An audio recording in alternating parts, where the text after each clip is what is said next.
You guys, if you haven't heard about Anchor by Spotify, you need to. It's the easiest way to make a podcast with everything you need all in one place. Anchor has tools that allow you to record and edit your podcast right from your phone or your computer. When hosting on Anchor, you can distribute your podcast on listening platforms like Spotify, Apple Podcast, and more. It's everything you need to make a podcast in one place. And best of all, Anchor is totally free. Download the Anchor app or go to anchor.fm to get started.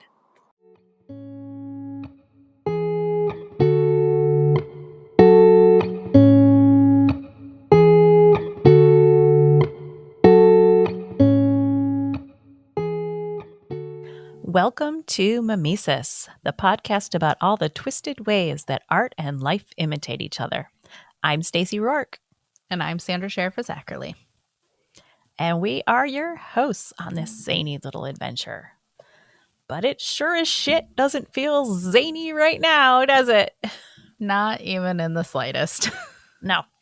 I want to let everybody know, because we just had a new episode that went live today. Our I Love Lucy episode went live today. And we were very lighthearted and having a great time in that.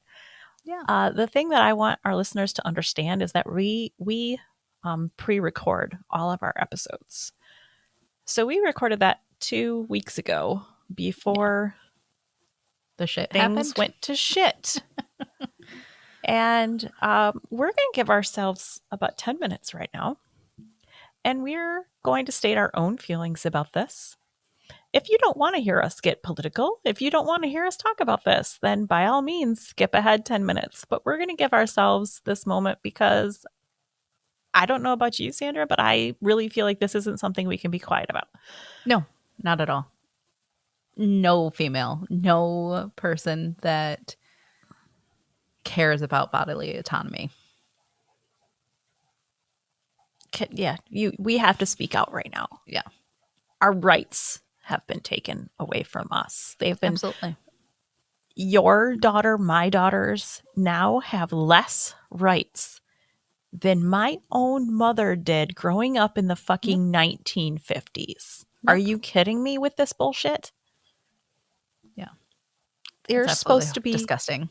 It is. There's supposed to be a line drawn between the government and religion. Yes. Freedom of religion. Where the fuck did that go? Out the window. Yeah. People of the Jewish faith, and I'm not criticizing anybody's religion. There are good and bad of every faith, but there are religions, many religions, that not only say that abortion is okay, but like in the case of the Jewish religion, that it's mandatory if the mother's life is at risk. Yes. Yep. No religion is right. Is 100% right. It's not the be all end all. And yet you're going to, you can have whatever beliefs you want. Keep them the fuck out of my uterus. Exactly. Yeah. Stay the fuck out of it. No uterus, no opinion. Exactly. Rachel Green said it. She had it right. No uterus, no fucking opinion. Yep. Stay out of my uterus. Yep. I've talked and I both wouldn't be here. Exactly. If that law, or if this would have passed, even 16 years ago, 20 years ago?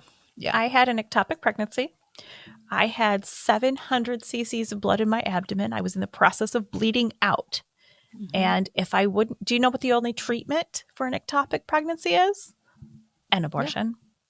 Yeah. Mm-hmm. If you have a septic uterus, the only treatment is abortion.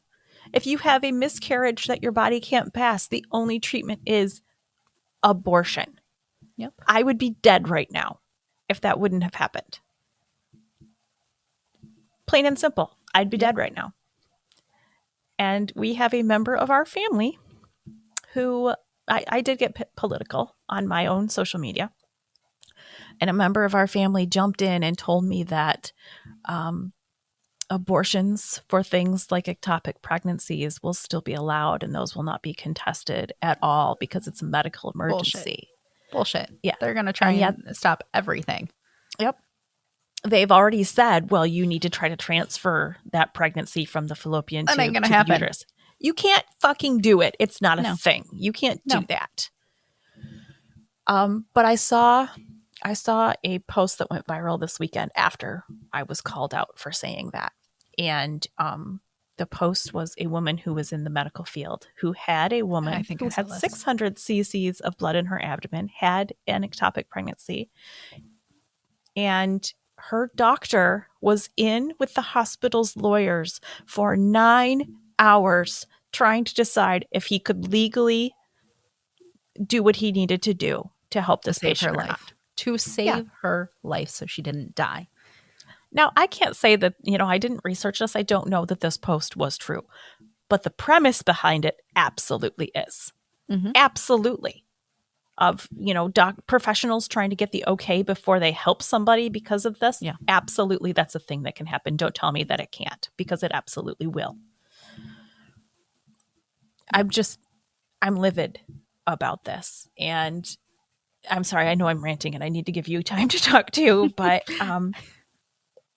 I have also seen people on social media that have said, we can have differing views and we can still be friends. No.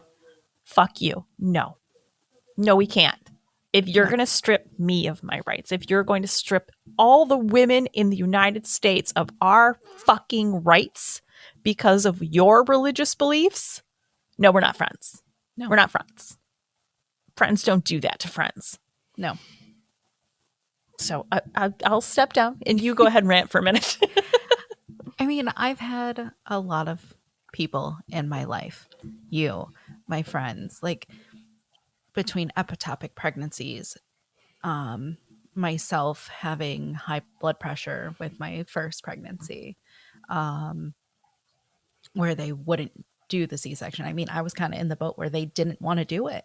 And finally, my blood pressure was 180/100, and they finally did it. Like, it shouldn't have waited till that. It should have happened when I started showing the signs of preeclampsia. And another friend having her daughter she was not going to live. So she had to seek out 4 different doctors to finally get this abortion. But the baby wasn't going to live. That's And horrible. Like, what's going to happen? Like, I have friends who've had stillborn babies. What's going to happen to them? Are they going to say, oh, you had an abortion, now you're going to jail when you're grieving your baby? They could. We don't know. We don't know. And it's not going to stop there. Clarence Thomas has already said that he's going after contraception, and he's going after gay rights when it comes to marriage after this. So it's not done yet. Yeah. And I can't have any more kids. Like, I would love to, but I can't, because if I do, my uterus will rupture. Yeah. So what happens if you accidentally get pregnant? That's exactly. I can't. That's the terrifying thing. Mm-hmm. And if they go after contraceptives, like, I'm dead. Yeah. What happens then? You just have to tell your husband either you go back to wearing a condom or we just don't have sex. Is that where we're at now? Yeah. Maybe that'll get through to the guys. No, it won't. Withholding sex. No. At this point, I'm ready to take to the streets. I'm ready to do boycotts. Fuck 4th of July. We're not celebrating this year because the 4th of July is celebrating freedom, and ours was just more stripped. than half of the people in the United States does not have freedoms. Exactly. And here's my other question. So if you're not going to grant abortions to people with ectopic pregnancies and septic uterus, and they can't pass a miscarriage, if you're not going to grant abortions to those people, what's the treatment then?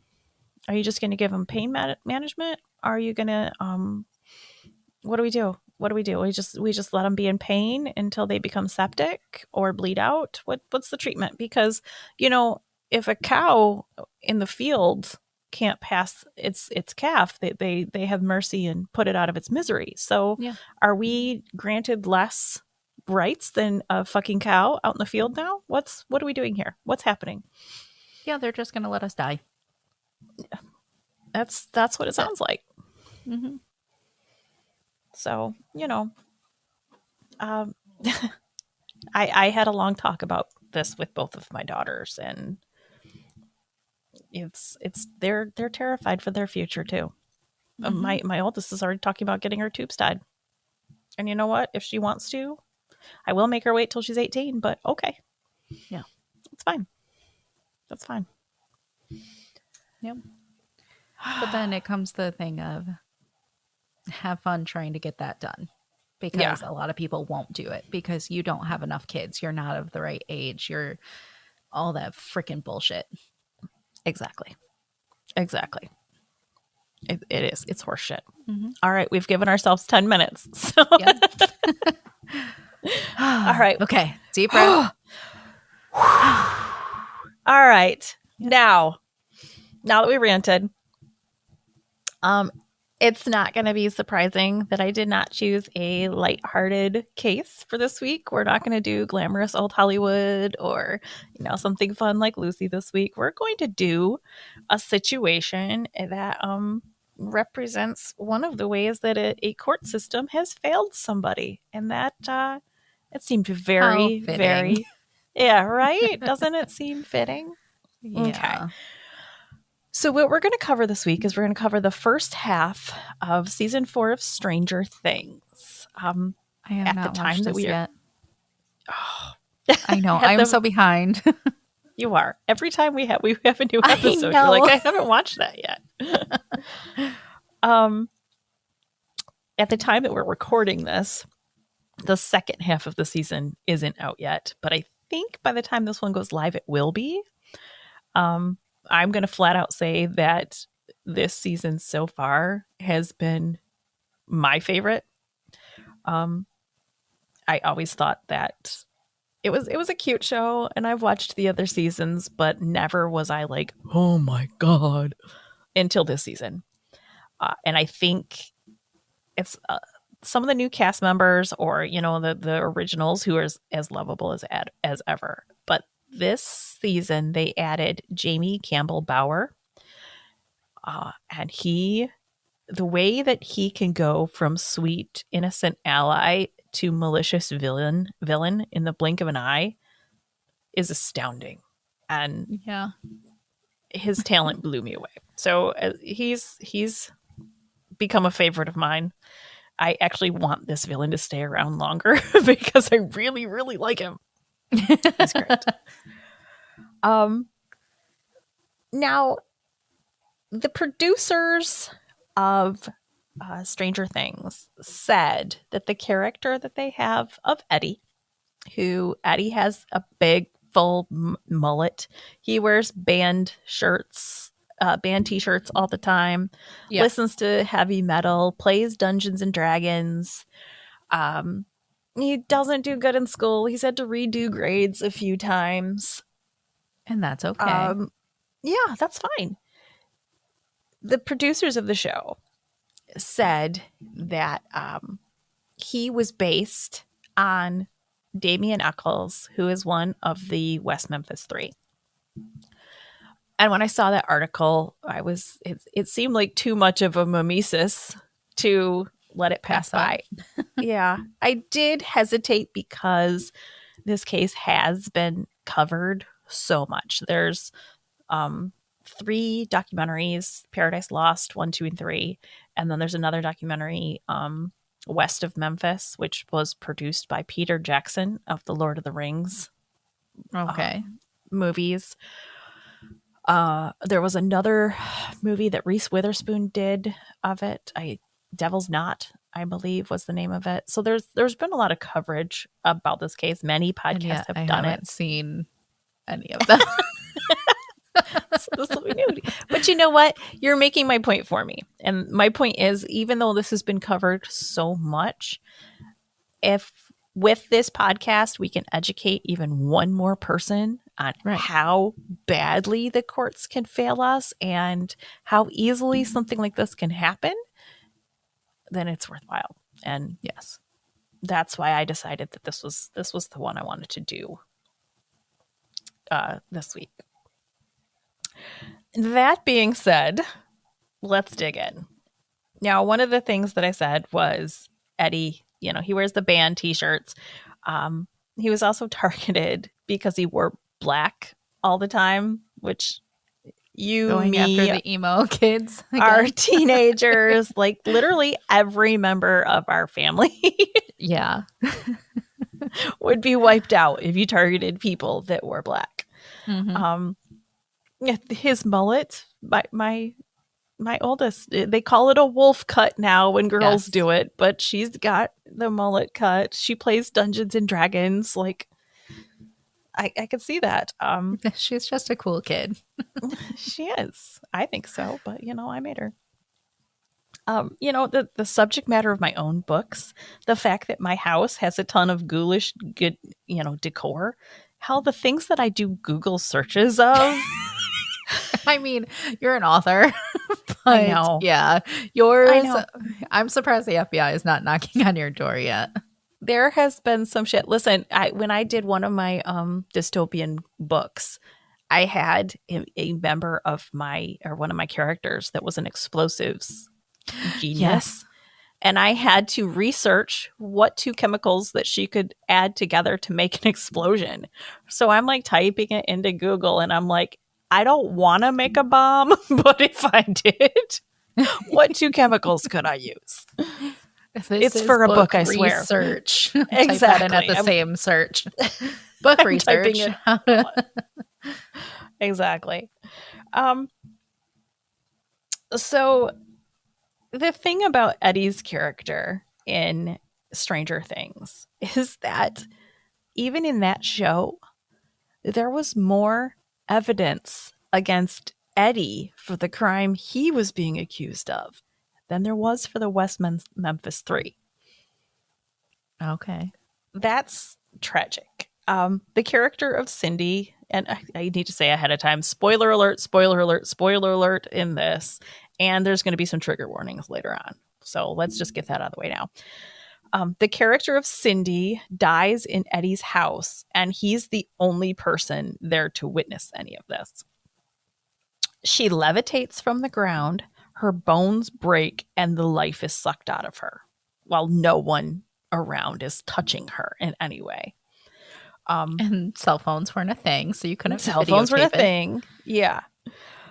I do want to add that the levitating part, I really think that they added that to the script because one shit person, when they were, looking for things about the West Memphis Three, accused Damien Eccles of doing a spell that made him levitate off the ground.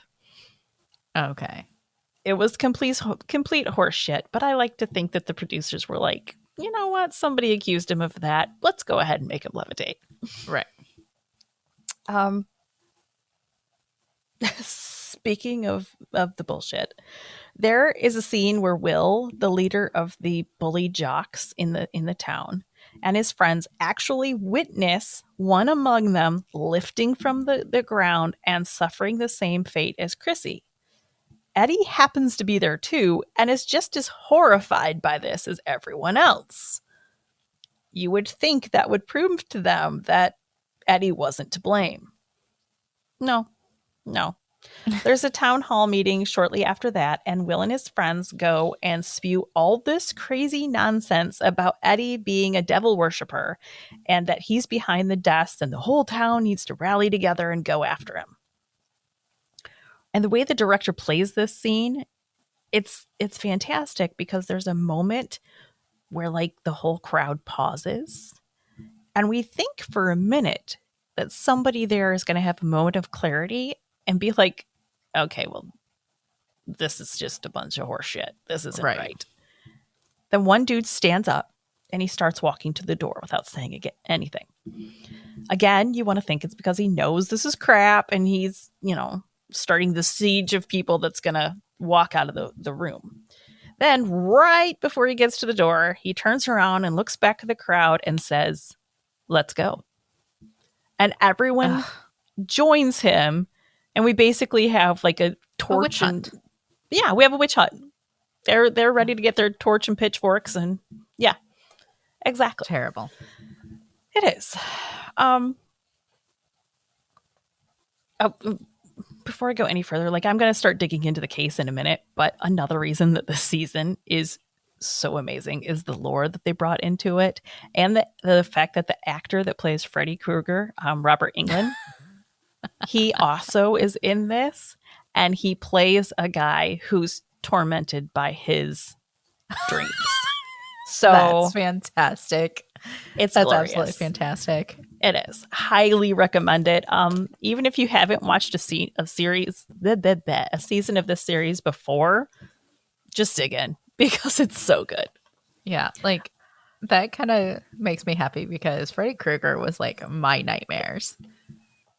Oh, he still is. I of all the horror movies that I watch, I can't watch the Nightmare on Elm Street ones. No. I saw one scene, or maybe two, but it was the waterbed. I used to have a waterbed. Johnny Depp. And that scared me so Johnny bad. Depp in a midriff top. Yes. Actually, my little next one will be on about Johnny Depp. Stop it. Oh, yeah, that's right. You told me about it. I got excited. I knew that. I watched Nightmare on Elm Street for the first time at a sleepover with a friend when I was only 8 years old. Okay. I think I was about the same age. Yeah. Scared the shit out of me. Mm-hmm. Like, I can't. Nope. No. And it was Those the car girls. scene where they like the claws come out in the car. That scared me too. It was the little girl singing. It was the corpse in the body bag. I don't even know what that is. Oh, the 1, 2, Freddy's coming for you. That whole thing scared the shit out of me. Little girl singing? No. It's just no little girl singing. And the creepy twins in The Shining. Yes. Or the little boy, Red Rum. No. Just kids are creepy. Yeah. I mean, my daughter almost got punched. For any reason or just... I didn't tell you that story. I don't know. Okay, so one night, I'm sleeping in bed. She's in her room. All is great. I wake up and she's staring at me. Yeah, that's... And I like reflexed, almost punched her. Yeah. Just dead at night, holding her blanket, staring at me wide-eyed. That's so scary. Ellie used to do that all the time. Yeah. You can't do that. One of these days I'm going to come up swinging and I'm not going to mean it. Mm-hmm. Okay. So sidetrack there aside. Let's get into the real case of the West Memphis Three. This was during the 80s and the 90s when the entire country was wrapped up in the whole satanic panic thing. Right. And the media was feeding into this. Particularly Pardon? I said fully feeding into it. Yeah. Particularly Geraldo Rivera, who did a so-called documentary about devil worship. And it was the highest rated documentary at that time. And is also believed to have donned the area of sensational news. You know, where they do shit just for a story. Yeah. As the case unfolded, it was one of the first ever court cases that allowed cameras in the courtroom. And honestly, that made all the difference. If people wouldn't have watched the documentary HBO made of this, Paradise Lost, these men may have been left to rot or, in Damien's case, put to death, without a doubt. Because these were kids who were impoverished, whose parents didn't have the money for lawyers, legal battles and whatnot. They were poor kids that were thrown away to rot. And had it they not just been wanted for that, to put somebody's face to the crime. Exactly. They wanted to wrap it up in a pretty bow and just move on. Yeah. Now, before we get into all of that, let's talk about the details of the case. And they are horrific. So, trigger warning about this. May 5th, 1993, 3 little boys went missing. Their names were Steve Branch, Christopher Byers, and Michael Moore. John Mark Byers, Christopher's stepfather, was the first to report the boys missing. Dana Moore was the second, claiming that her son Michael was last seen with Stevie Branch. At the Catfish Island restaurant where Pamela Hobbs worked, who was Stevie Branch's mom,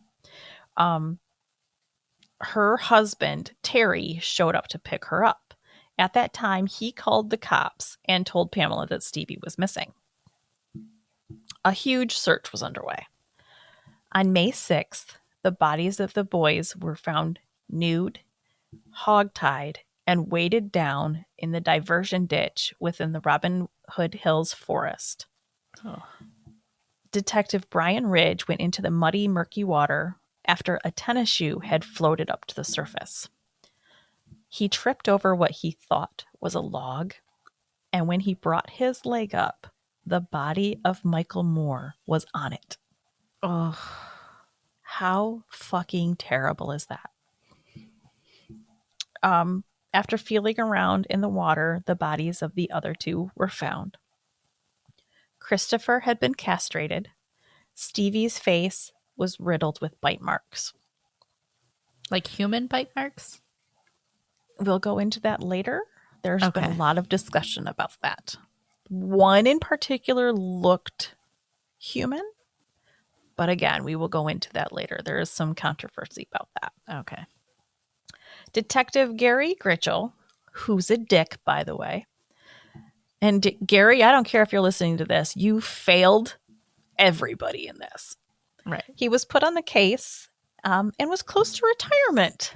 Of course he was. Yeah. As far as I could tell from watching all of the Paradise Lost documentaries, as well as West of Memphis, done by Peter Jackson, Gary had exactly no fucks to give about doing his job right. Of course. Anyone who wants to go ahead and come for me saying that, I stand by it. He probably should have just retired before he said, like, nah, I'm done. I'm not taking the case. Well, get this. Arkansas State Police, the state police, offered to help on the case because they knew that the West Memphis Police Department was not accustomed to huge cases like this. Yeah. And Gary said no. Ugh. Because he wanted to do it himself. He wanted to be the hero here. Yeah. Which there are no heroes in this situation, because if there was, the boys would still be alive. Yeah. Or the actual murderer would be brought to justice. And Right. we will get into that more later. But I will say, spoiler alert, the real killer has still not been brought to justice at this point. And that's terrible. Yeah. So Gritchell had no real leads at the time. Got one thing to go on. And the police were starting to get desperate because families were panicked not having this solved. You know, they were worried about their own kids being out. Right. It was juvenile detention officer Jerry Driver who suggested Gritchell interview Damien Eccles. Driver hated Damien and wanted to bring this kid down ever since he spent some time in the juvenile detention facility after running away with his girlfriend and being caught doing the horizontal mambo. Now, keep in mind, both of them were underage. Yes, they both, ended up in the juvenile, they ended up in trouble because of this, but these were two kids that got caught doing something stupid. Like, I don't know where I was going to go with that, but like, he got in trouble for having sex with his girlfriend, and they got put in juvie for that. I don't think she did, but he did. Yeah. And this guy, this fucking joke of a freaking country. I know. I'm right there with you. I'm right there with you right now. And I know people listening to this are going to be like, well, then move out. Okay, I will. Give me the money. Or we can fucking fix this train wreck. Let's try that. So Driver hated Damien because he was different. He wore all black. He had the goth look. People thought he dyed his hair black, but he doesn't. He just has that kind of jet black hair all the time. He's been in jail where, they couldn't dye their hair, and it's still that jet black. That's just him. But because he had this goth look, Driver hated him and decided to throw him in Gritchel's direction. So they started questioning Damien daily. Daily, the cops were going to him and questioning him. They subjected him to a polygraph and said the results showed him being deceptive. But there's no record of these results anywhere. Wow. So it's just that they said, well, it shows him being deceptive. There's no proof, but that's it. Their So word. they never even gave him a lie detector? They might have. There's just, and that's the thing through this whole case, like the record keeping was just a jumbled mess. Ugh. And so if he actually did it, which doesn't sound like he did, but if he actually did it, they did a fucking shit job at keeping records to even, because then you can go, well, that's hearsay or whatever. yeah. And but see, they didn't need actual proof. We're going to get into that because they brought the town out against these boys. And blatant lies on the stand happened. Oh, It's so horrific. just like I gotta stop. No, you don't. Go for it. That's why we're doing this one today.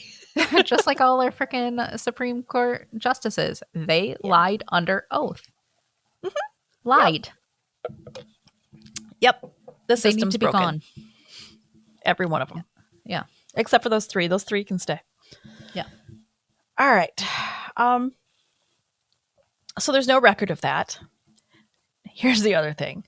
Not one thing at the crime scene pointed to this being a killing of any kind of satanic ritual at all. At all.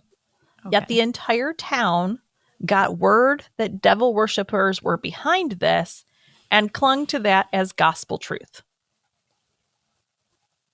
That's what they believed. Oh. This is when people started making insane claims. One guy saying, oh, yeah, I know that Damien Kim. He said a spell once and made me levitate. Or another saying that Christopher's genitals were found under, I think it was Damien's bed. It might have been Jason's. Yeah, found under Damien's bed. None of that is true. None of it's true. It was just that satanic panic burning through town and everybody just adding fuel to the like fire. When Marilyn Manson's songs were coming out too? Yeah. Okay. Which they wanted to like ridicule him. He was on like the Ricky Lake show or something like that. Yeah. Well, we're not going to talk about Marilyn Manson too much because he is he's a nice crazy guy. No. Yeah. He is not a nice guy. But his music is not to blame for it. Right. Yeah. Okay. So these guys are being targeted because they're different. Damien and Jason would get together and watch horror movies and listen to heavy metal music. I mean, that's how many kids do you know that do that all the time? That doesn't. She raised her hand. You guys didn't see that. You can't say that. Yeah. So Damien Eccles and his best friend Jason Baldwin were at Damien's house watching movies when the cops burst in and placed them under arrest. How were they able to get the warrant? That was because of the confession given by Jesse Miskelly, which implicated himself and the other two for the crimes. Now, as all of this is going down, two suspects in another crime were arrested in California, who happened to be in West Memphis at the time of the murders. Oh, while being given a polygraph in California, one of them offered up that they might have had something to do with the boys' murders, but they couldn't remember because of all the drugs they were on. Oh, shit. Police sent this information along with their fingerprints to the West Memphis Police Department. That lead was never followed up on. What the fuck? Yeah. Why not? Because they felt they already had who it was, so they didn't research any other leads. Okay, do you remember the movie The Life of David Gale?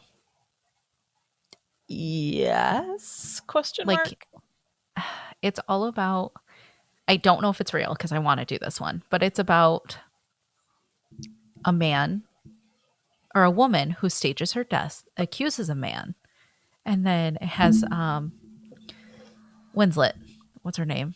Kate Winslet on it, and she's like a reporter doing this. Yes, I did and see he this. Wasn't the killer. Yes. And it's shown after they put him to death. Yeah. Isn't there a scene where she's like running to the prison because she Trying got like to- yeah. one piece of information that would exonerate him? The video of Yes. her doing it all herself. And it was too late. Yes, I remember that. Yeah. Oh, that is a That's what good one. this You sounds should like. do that one. Yeah. Well, I don't know if it's real, but yeah, I should. Well, you could find a case to compare it to. Mm-hmm. That would be a good one. Okay, so why would Jesse Misskelley confess to a crime he didn't commit?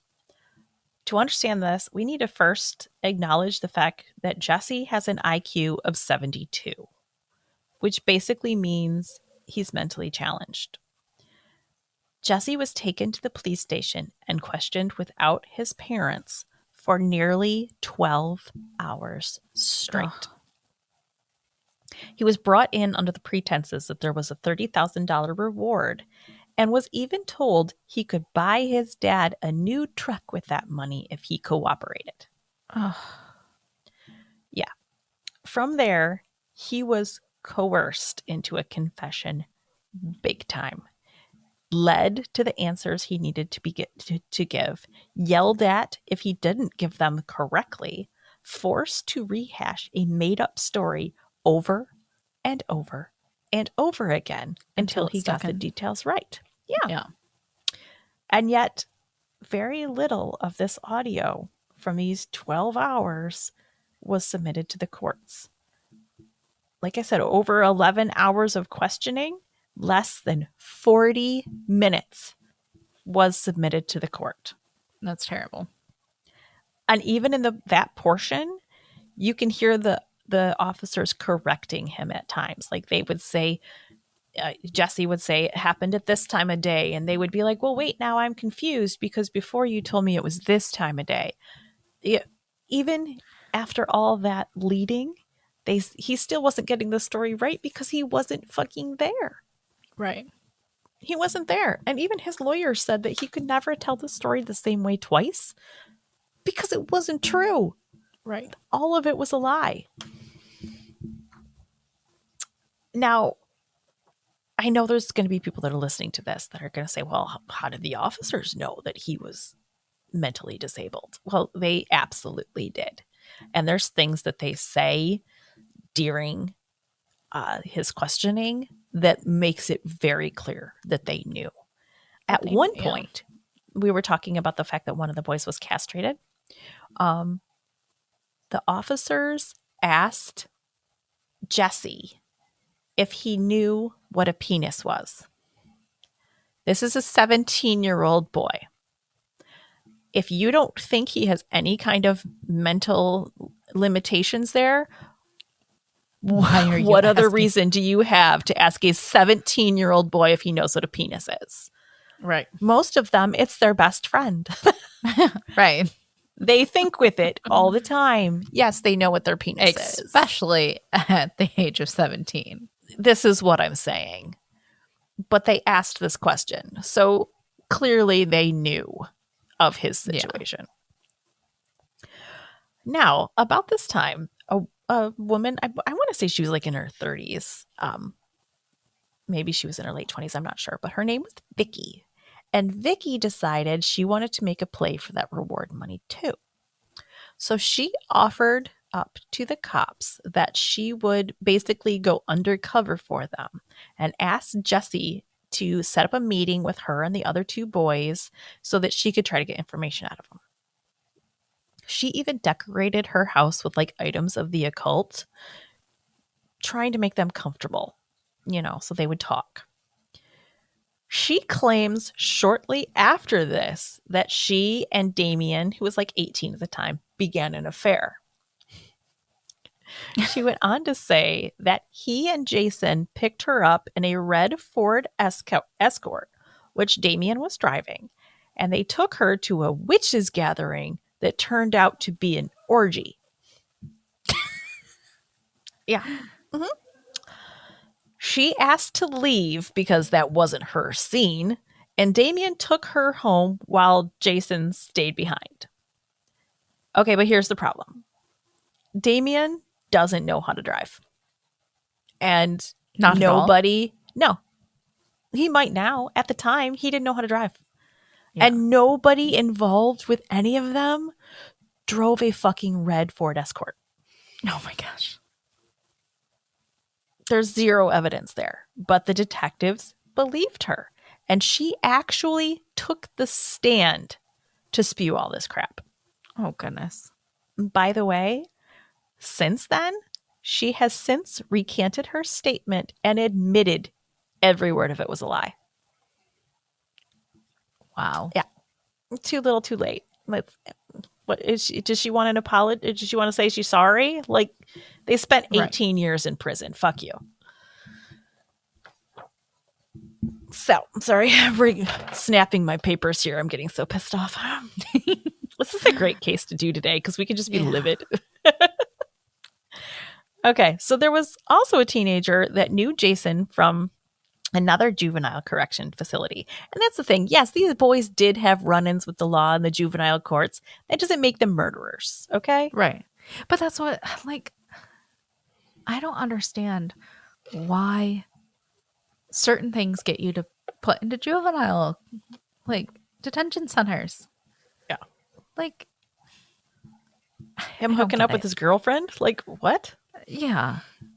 Like, I'm sorry. It's natural, but they're both underage. It's not like he was 18 years old and a 14-year-old. That, yeah. Yes, okay. Absolutely. But then you try it as an adult. Not, like, if they're both 16, let the parents deal with it. Yes. Drop them off in the cruiser, let their parents deal with it, embarrass the hell out of them so they learn something. Stealing over and over and over again. Okay. Yeah. Yeah. Go to juvie. There's reasons for it, but yeah. Okay, so Jason's was in a juvenile correction facility, and this other teenage boy was in there with them. And this other boy said that Jason admitted to him, trigger warning, first of all, this isn't true, but it's gross. He said that Jason admitted to him that he killed the boys and made claims that Jason was bragging about drinking the blood from Christopher's severed penis. Now, a guard from the facility came forward and admitted he had been talking to the kid about the case, and he was the one that shared that rumor. Basically, he told the kid he told the kid all of this. The kid was lying. And the detective, Gary, knew about this, knew that the guard had said, this kid is lying. I'm the one that told him this. And yet the teenager was allowed to take the stand and the guard was not. Of course, anything to help corroborate your story. And I didn't say that word right. That's okay. I knew what you meant. Another horrifying failure in this is that the judge allowed it to be hinted at in testimonies that the three boys were sexually assaulted and sodomized. There was no evidence of that. Not one bit. But he let that wording be said during the trial and didn't stop it. It was a flat out lie. Yeah. They were failing these boys. They were not just the three standing trial, but the three that lost their lives. They were failing all of them by not doing their jobs properly. Yeah.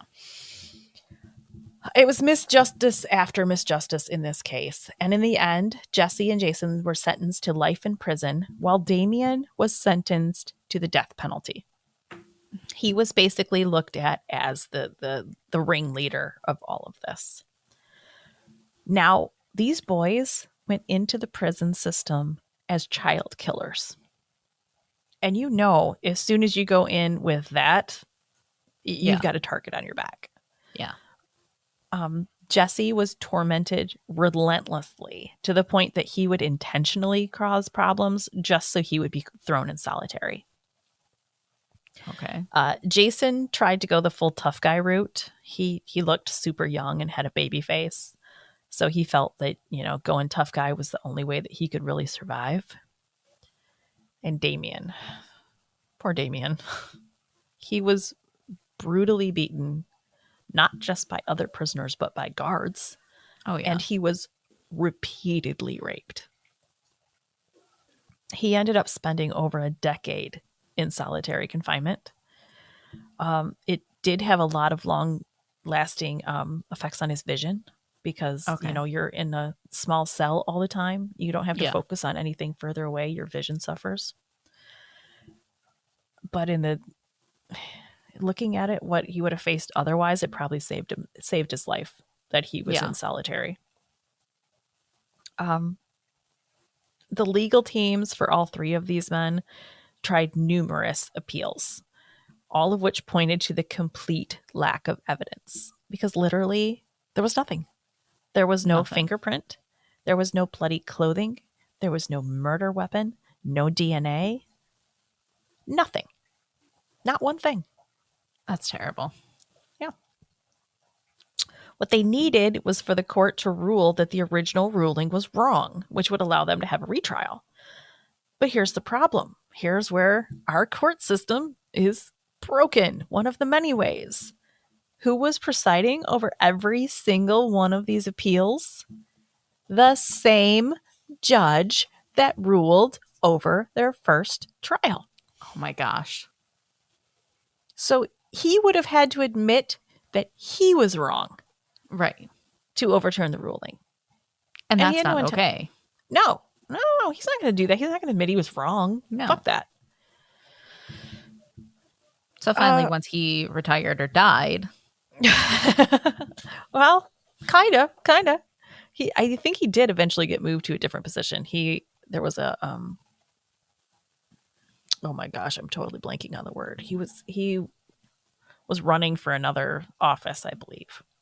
But before we get there, a funny thing happened when the Paradise Lost documentary was released. Now, keep in mind, Paradise Lost was released. The boys are in prison. They've been found guilty. And now HBO is running this documentary. Yeah. Many viewers watched this and saw there was no evidence against these boys. None. They were waiting for the big reveal that, they definitely did this because XYZ, and it wasn't there. They saw that they were being targeted for being different. Yeah. One of the things that actually came out against Damien, used against him during the trial, was that he read Stephen King books. Are you kidding me? I mean, then we're all in trouble. I started reading King when I was 12. Yeah. He had notebooks that had pentagrams on them. Okay, same. Yeah. He admitted on the stand that he was fascinated by the Wiccan religion. And he even explained that in the Wiccan faith believes in a female god who's based primarily in nature. Right. But they spun that to make him sound like he was the kind of person who sacrifices children to Satan. No. Yeah. Good old-fashioned witch hunt. Yeah, exactly. That's exactly what it was. A lot of celebrities came out for these boys.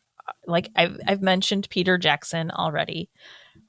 Eddie Vedder, Johnny Depp, Natalie Maines of the Dixie Chicks, all of them rallied behind these three and, offered their voices and their platforms in whatever way they could.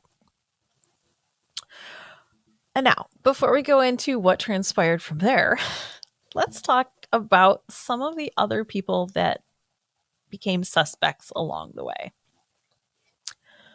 if you watch the documentary, and I know you haven't yet, but if you ever get a chance to. Oh, I probably will. When we get done, I'm going to go turn on at least one of them. Yeah. The Paradise Lost ones are really good. If you want one that's kind of an overview of the case, West of Memphis kind of compiles the other three into, it's got the beginning, middle, end. Whereas Paradise Lost is their trial, and then the second one is them fighting, for freedom, and then the third one is when they actually are released. But I watched them all, and highly recommend it because I learned something new with every single one of them. Yeah. That said, when you watch the documentaries, one of the people involved in this that you can't help but just be taken aback by is John Mark Byers, who was Christopher's stepfather. Saying he was eccentric would be putting it mildly. This is a guy that's, lining up pumpkins and saying, these are Damien and Jesse and Jason, and shooting them, and, saying to these pumpkins what he would say to those boys if they were in front of him, that kind of stuff. He's doing that for the camera. Yeah. Yeah. And I will admit, as I was watching the documentaries, I questioned him as well because it all seemed very put on for the cameras. Yeah. This is a guy who's been in trouble with the law damn near all his life. In 1973, he was arrested for threatening his parents with a knife. In 1987, the neighbors called the cops on him because he was whipping 2-year-old Christopher so violently that they feared for the toddler's life. Oh my goodness. That little boy was fucking 2. 2 years old. Yeah. And we're not done there. Also in 87, he was arrested for assaulting his ex-wife with an electric shock device. What? Yeah. Come again? Yeah. Yeah, he was shocking her. Mm-hmm. No. Oh, let's see. Where we're 92. In 92, he faced felony cocaine charges. 92, 93, he was caught up in a Rolex scam. 94, he and his wife, Melissa Byers, were arrested for stealing $20,000 worth of antiques from a neighbor. 2 weeks later, John was arrested for contributing to the delinquency of a minor after he held a gun on 2 teenage boys and made them knife fight. He did it. During which this knife fight, one of the boys was seriously hurt. He did it. I wish the list stopped here, but it doesn't. Shortly after this, the cops were called again after he struck a neighbor's child with a fly swatter hard enough to leave bruises. A neighbor's kid. The neighbors called the cops. Piece of shit. If I made that call, it literally would go something like, this guy hit my kid with a fly swatter. I'm calling you right now to tell you I'm on my way over there. Maybe get there before me. Maybe you don't. Either way, I'm heading over there. Shit's about to go down. So yeah, just know this is about to happen. Oh my God. Okay. Let's see. Where were we? Okay. Well, in 1996, Melissa Byers was found naked and dead in their bed. Now, she did have a drug problem, but the medical examiner said there weren't enough drugs in her system to cause an overdose. At that time, Byers had a side chick, and she was with him when the cops arrived on the scene. And when the cops arrived, one of the first things that Byers said was, "I'm scared you're going to think I smothered her." Well, we didn't before. We do now. We do now.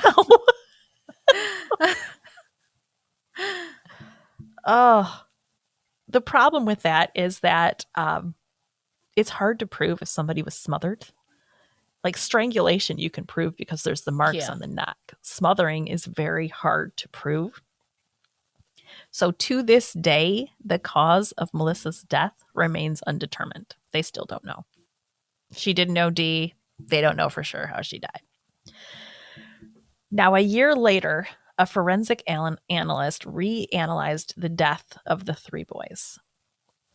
Now, John Mark Byers admitted that he had, quote unquote, whipped Christopher earlier the day that the boys went missing.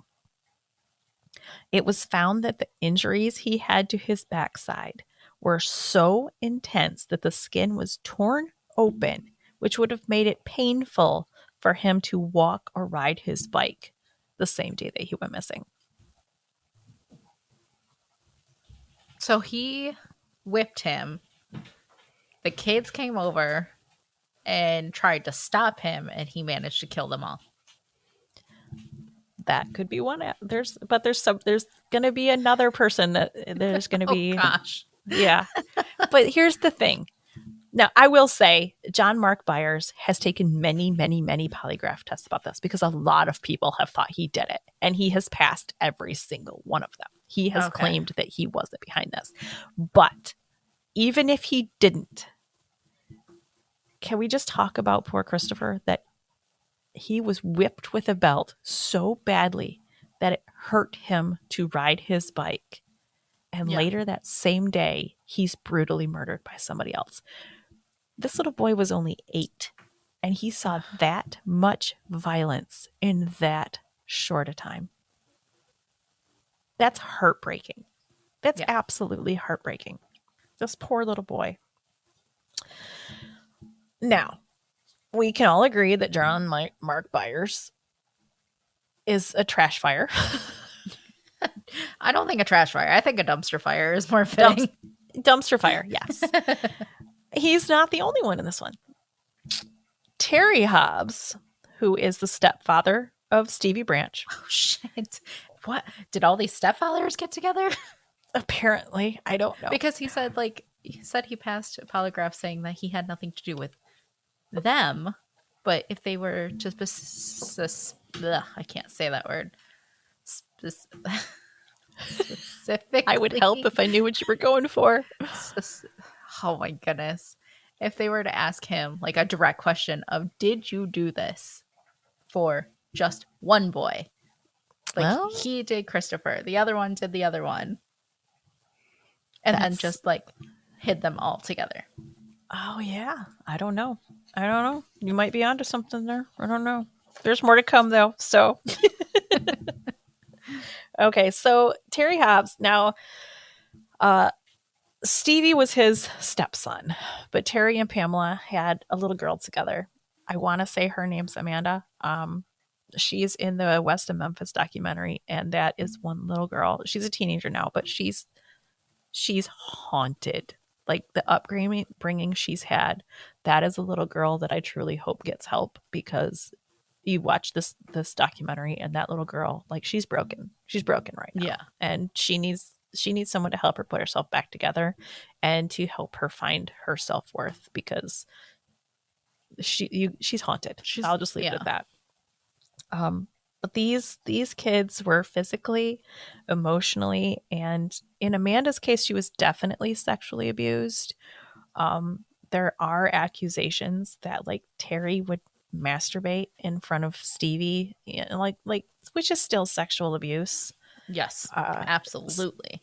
Yeah. So this dude, Terry Hobbs, he's a sick fuck too.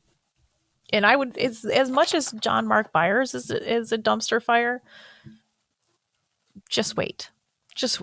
We're about to make John look much better. Yeah. So this episode's going to be very, very long. Yes, so just it is. Bear with us. We don't need to make it a 2-part. We don't, because I've only got like a page and a half left. So it's going to be long. Sorry, guys, but sorry, not sorry. Because this needs to be out there. Yeah. Okay, so in 1994, Terry Hobbs beat the crap out of Stevie's mother, Pamela. Now, this is after Stevie's death. Okay. They beat her to the point that she thought her jaw was broken. Her relatives came to confront Terry, and Terry ended up shooting her brother in the stomach in the middle of the altercation. Yeah.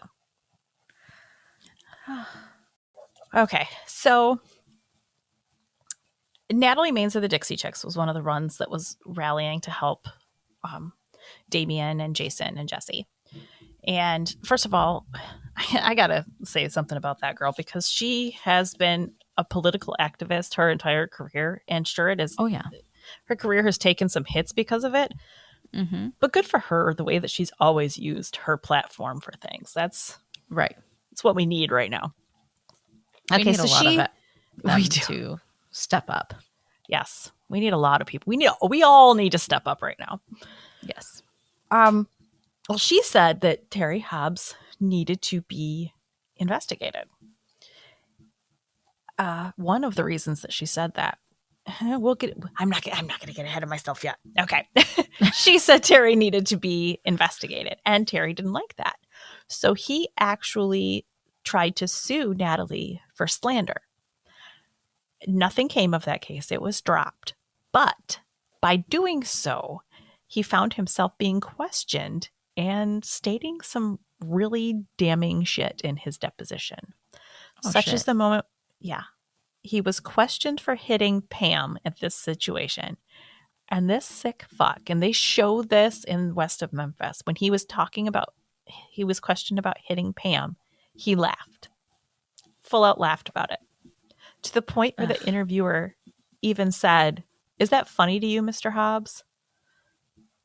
To which he's like, "Well, yeah, when you keep talking about it." Are you? I wish our listeners could see your facial expressions, because they've just been glorious this whole episode. But he was showing his true self there. Now, Terry Hobbs had a buddy named David Jacoby. I'm sorry if I'm saying it wrong, but Terry said that the day that the boys went missing, David was with him searching in the woods for the boys. And David later contradicted this alibi, saying that they weren't together. And basically their whole story started falling apart. And now they had already said this beforehand, or he was never questioned? Which one, Terry? Like in the first. Yeah. Terry was never questioned in the first part. Okay. Once people started saying that he should be questioned for, we're going to go into why he should be questioned a little bit more in a minute, but he wasn't questioned earlier. I'm like taking notes and thinking, and like, I'm going to solve this. I love that. Do it. Fucking do it. Okay. Now, there's going to be a whole lot more about Terry in just a minute. But there is another thing that came out in West of Memphis. That's the Peter Jackson documentary. Experts on turtles in that area claimed that the water the boys were thrown in has tons of turtles in it. They will bite loose skin first. So yes, a body thrown in there, they would go for the lips, they would go for the nose, the earlobes, the genitals. They would go for that first. And this turtle expert on film, he let one of the turtles bite him. And when it pulled off, he showed the mark. And the marks were exactly like the ones that were on Stevie's face. Okay. So we talked earlier about, were the bites human? One absolutely did look human. The rest very well could have been a turtle. From turtles. Or probably were a turtle. If the water was infested with turtles, it was a turtle that was trying to. And that means that if the clothing rode up, or you said they were naked. They were naked. Their clothing had been thrown in there and like stabbed down with sticks so it wouldn't float up. But one shoe did float up. Okay. And the boys' bodies too, like their ties were stabbed down into the dirt so it would keep them down as well. That's why none of them were floating up. So yeah, they probably got eaten by turtles. Yeah. I mean, there were stab wounds on some of the boys. I will also say One of them, and I feel horrible that I don't have this in front of me. It's not in these notes, it's in my other notes. One of them was dead when they went in the water. The other two were not. So they had water in their lungs. They drowned. Yeah. I want to say it was Christopher that was dead already, but I'm not sure. And like I said, I feel horrible not knowing that, but that's in my other set of notes. I don't have it in front of me.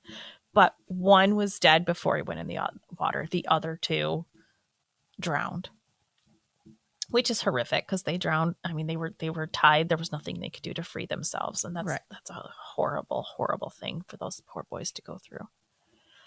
So, at the time that we're at, this is Natalie. The case was dropped against Natalie. The documentaries are coming out. Time has passed.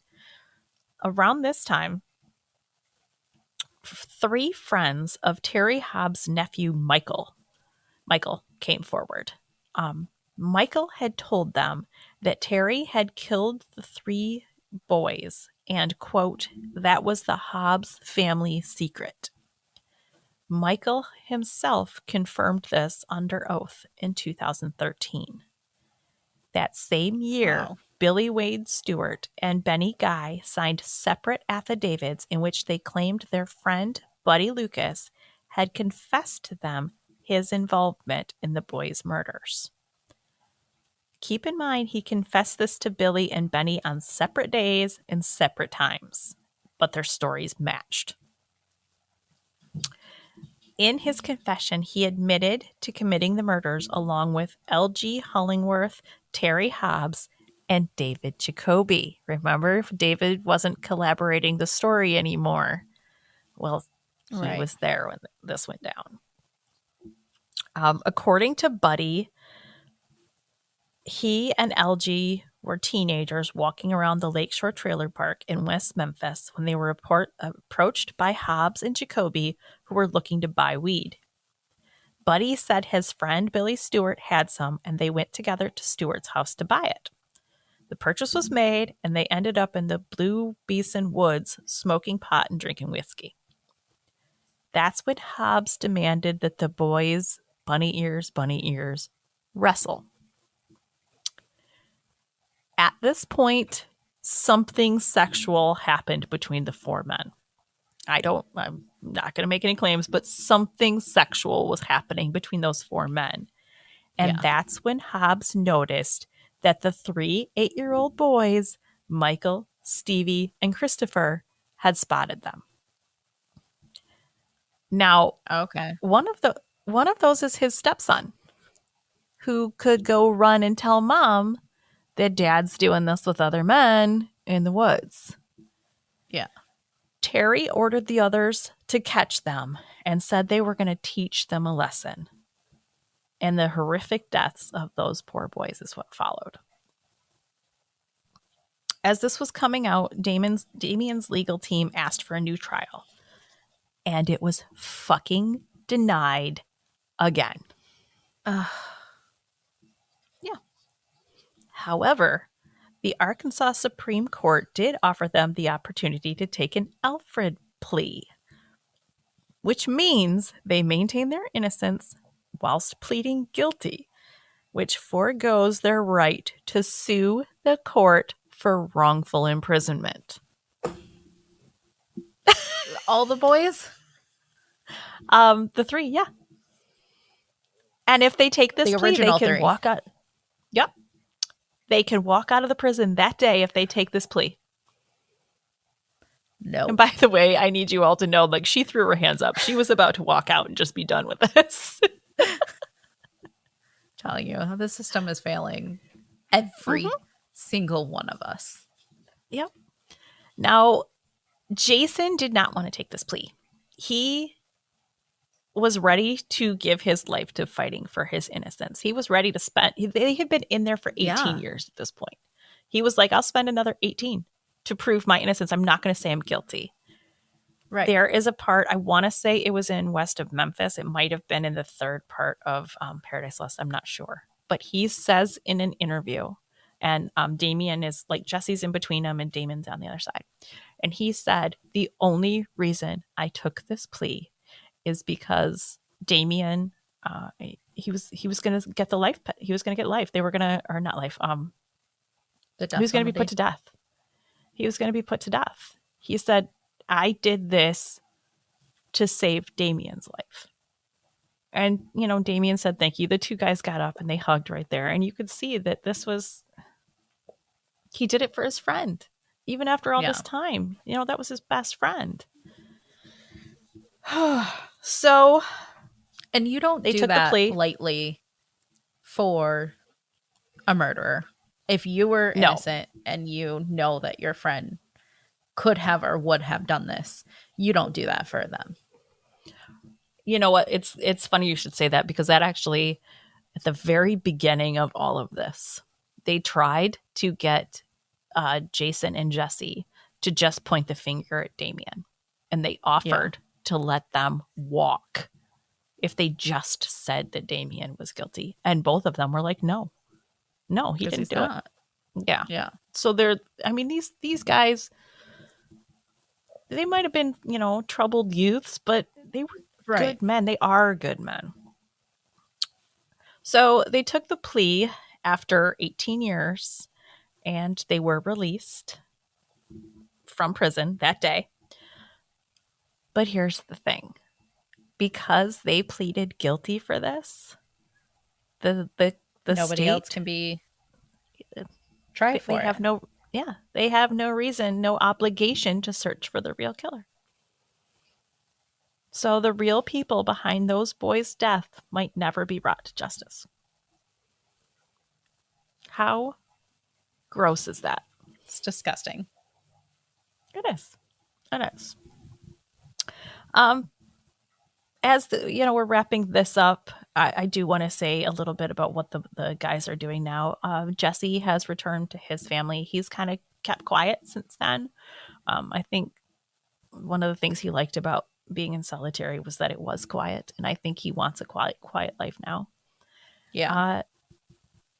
Jason and Damien are both making the absolute most of all that they endured. Both of them married women who were advocates for them while they were in prison. Women that were there trying to prove their innocence and fighting alongside of them. Both of them have married women that were in the fight with them. Jason has started a charity that helps impoverished and wrongly accused individuals by offering them the legal resources. So they can have better resources. Yep, a chance that he didn't. He's also become a public speaker. Damien embraced Buddhism. He and his wife actually had a Buddhist wedding ceremony while he was still in prison. Since then, he's written over 3 books. I believe him and his wife have written the books together. He does spiritual retreats and also is an artist now. So they are out and doing the damn thing. And that's it. That's Eddie based off of the West Memphis Three. Yeah, right? That's crazy. Yeah. I will be. You don't seem like you're okay after this one. I'll be okay. It's just a lot. And the injustice is just, it's like, I think that's my biggest thing is I am very passionate about making sure that the little person has everything. Because we get shit on so much. Yeah. And it's not fair. No. And now more than ever is a time we need to come together and we need to rally behind each other like people rallied behind these boys who would have spent their lives in prison. Damien would have been put to death if people wouldn't have stood up for them. And that's what we need to do now. We need to stand up together and we need to make our voices heard. Yes, absolutely. So in the meantime, if you have episode ideas that you would like to send to us, or you have anything at all that you would like to get off your chest and talk to us about, you can all absolutely get a hold of us through our social media. Sandra, will you give the people those links, please? Yes. We have facebook.com/the Mimesis Podcast. You can also find us on Instagram at the Mimesis Podcast. And then Patreon to help us get some sound equipment and our soundproofing equipment. And that is patreon.com/the Mimesis Podcast. And you can email us at themimesispodcast@gmail.com. There are so many here. I know. And some have does and some don't. And it's very confusing. It really is. But don't let it confuse you. The website is mimesispodcast.com. There you go. And we would love to hear from today. You did. I'm very proud of you. All right. Well, this one was kind of an enraged one, but we'll be back to our funny, goofy selves soon enough. Yeah. All right. Until next time. Bye. Bye.